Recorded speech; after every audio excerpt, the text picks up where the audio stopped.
Hey, yo, what's the deal? That's your boy Tag from Pro Wrestling Tag, you know what I mean? As of this recording, it is 7:11 p.m. October 3rd, 2025, but the upload time is actually Saturday, October 4th, 2025 at 11 a.m. You know what I mean? So I had a topic that I was going to discuss, but, like something that happened, and I was recording and then it just went to shit. Let me go down here. So I said, fuck it. You know what? It's not even relevant at this point. The topic of discussion is not relevant. You know what I mean? I had mentioned a little bit about what happened with Nia Jax last week. You know what I mean? Saying that if you're going to, because I'm hearing people about, people bitching about the botch, that Nia Jax did, and then, with the match with her and Tiffany Stratton and what she did to Jay Cargill. And I said, look, if you're going to blame Nia, you got to blame the ref as well, the female ref. You know what I'm saying? You got to blame, what's her name, Daphne something, and yeah, and then I also went on a tangent saying how good looking Nia Jax is. Nia Jax is fucking good. Nia Jax is a dime. I don't give a fuck about size. Don't mean shit when it comes down to beauty. What? It's funny. Like this morning as of this recording, this morning I went to pay a bill when I was at work, and then someone called me out my name. Someone called me out my real name, and because I'm not going to tell you guys my real name, like fuck out of here. But someone said tag, and I'm like, I look, and it was a former coworker. She was in the car with her daughter, and she looked good, especially for her size. You know what I mean? Like I said, size don't mean shit. Like I don't care if you're average, thick, chubby, big, bony, and such.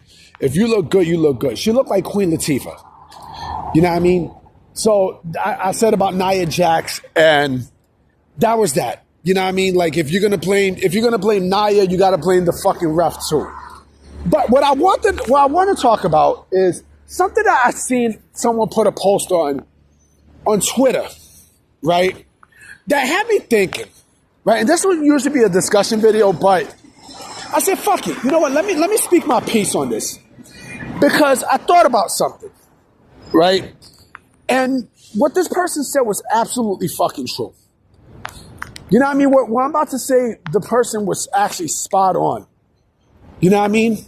So the person mentioned something about how certain gimmicks in wrestling. Let me just put something on. Hold on, I gotta put my glasses on and shit. Let me put my glasses on. How certain gimmicks in pro wrestling work via which promotion they work in. And, he used the example of, Broken Matt Hardy. Remember Broken Matt Hardy? Remember how over he was back in 2017? You know what I mean? With the whole delete shit. Yeah, I'm going to go around because, with the whole delete shit, you know what I mean? Like, it's fantastic. You know what I mean? Like that, the whole Hardy universe, the whole Hardy universe and such. And he said the gimmick worked best in TNA because they knew how to expose that vision, right? When it was in TNA. And I thought about it. I was like, yo, that's absolutely fucking true. Like certain gimmicks in pro wrestling, right, can only work depending on where they work at, right? Because there's a magic that it happens in, right? And, it made me think about other people who work in other places, right? EC3, right? His whole shtick, honestly, I keep it a buck. His whole shtick worked better in TNA, right? EC3's whole gimmick worked to fucking perfection in TNA, right? What about Sting? Crow Sting, right? In WCW, right? That gimmick worked beautifully there. I mean, it worked like a charm, right? So you got certain like I said, you got certain gimmicks that fit in certain promotions, right?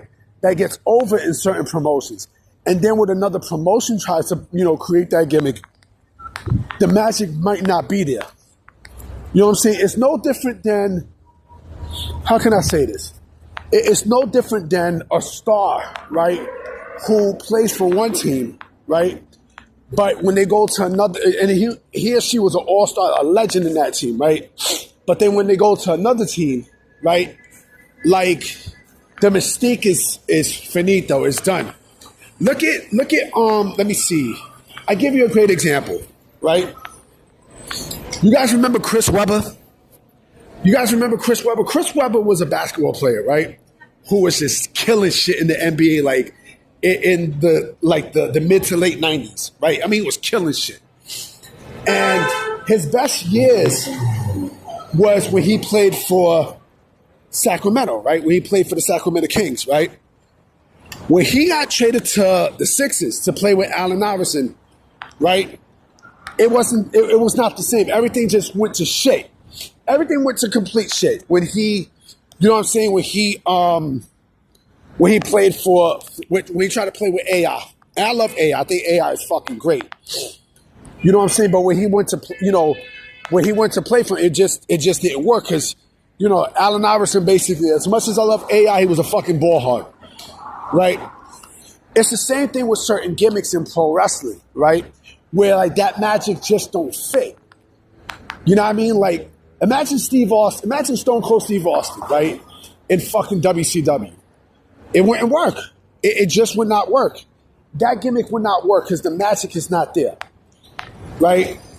Let me see, who else? Let me think of another gimmick where, another wrestler who had a gimmick that fits. You know what I mean?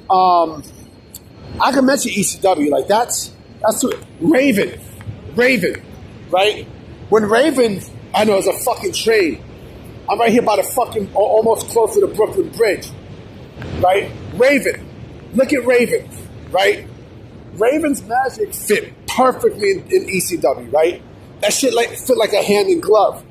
When he went to, when he went to WCW, it was also perfect too. But when he went to WWE, look what happened, right?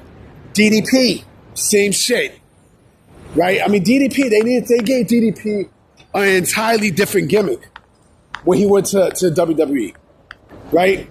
So certain gimmicks can only fit, certain promotions, right? Because now, it's the freedom where they started at, right? But also, it's what they offer to that promotion. You know what I'm saying? So, like, and we've seen this. I mean, don't get me wrong. Don't get it twisted. You've seen wrestlers who, when they go to other promotions, like they actually get over, right? Not only with the gimmick, but also they get over, because it's like lightning in a bottle, right? One person I can give you is Goldberg. Goldberg is a person who the gimmick never changed. His gimmick never changed, honestly, right? And so, he got stuck with it, right? And so, because he was over with that gimmick. But look at someone like Booker T. Booker T, with the Harlem Heat gimmick, right? That gimmick only fit in WCW, right? So like I said, you got people who their gimmicks can only fit in specific places, right? Because it's more accepted to the eye, as opposed to them doing the same gimmick in in another promotion, right? And like I said, some of these gimmicks just don't work in certain places, right? Because it might not be over within the same crowd, right? Like I said, you see a lot of it in WCW. You see a lot of it in other places. I'm not gonna use the Indies because the Indies is just the fucking Indies. Now, I mean, I would use TNA. Like I said, EC3 is another example who he was over in TNA, but then when he came to WWE, he just was like, plink, because Vince didn't get it. Vince didn't get what the gimmick was about. You know what I mean? So that's where he fucked up right there. Was it EC3's fault? No, it wasn't his fault. You know what I'm saying? It was basically none of that. You know? But also we've seen that with, you know, with up and coming people like, you know, one person I always think about too is, what's this guy's name? Sean O'Hara. Sean O'Hara. Sean O'Hara was the shit. I love Sean O'Hara. Sean O'Hara was ahead of his fucking time. A tall dude who, you know, not only could wrestle, but, you know, his swanton was fucking different than a motherfucker. Remember, the Hardys was doing the swantons, right? But then when he did it, the way he did it though was different. Like he hit it with finesse. I mean, he had finesse in his execution. Know what I mean? Then when he came to WWE after the invasion angle, you know, like the gimmick that he had, you know, they needed to find something, but the gimmick that he had, right? You know, the devil's advocate gimmick, that was a great fucking gimmick. It really was. And you know what? As I'm talking to y'all, right, another name popped up into my mind who, you know, whose gimmick fit perfect in another promotion, right? Lance Storm. Lance Storm, you know, like when he, you know, when Lance Storm was in ECW, like that gimmick that he had, you know, the Calgary, Alberta, Canada, like that gimmick fit perfectly for him, right? But, you know, when he got to WWE, when he got to WWE, he was okay. Like he wasn't over like that. You know what I'm saying? I do think that the Team Canada gimmick, you know, the Un-Americans, I think that to me was a trio that had a lot of potential. You know, I think it was him, Tess, and somebody else. I know it was a third person. You know what I'm saying? Like that gimmick was, I don't know, it seems like Canadian gimmicks get over really fucking well. Canadian versus the United States gimmicks work really fucking well. I just realized that.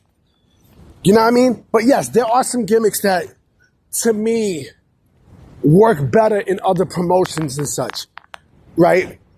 Than it would in another promotion they sound. And yes, how the fuck do I forget this? How in the world do I forget? Hulk Hogan. You know, Hulk Hogan and Randy Savage, right? Those gimmicks were timeless. Those gimmicks were fucking timeless. You know what I mean? So they could get over quick, bam, just based off their star power. Too bad you don't got that anymore, you know? But anyway, you know what I'm saying? I'm about to be out. You know what I mean? I definitely will be coming with more videos later today, for sure, because I got some stuff I may want to talk about. You know what I mean? So I'm going to holler at y'all. Peace.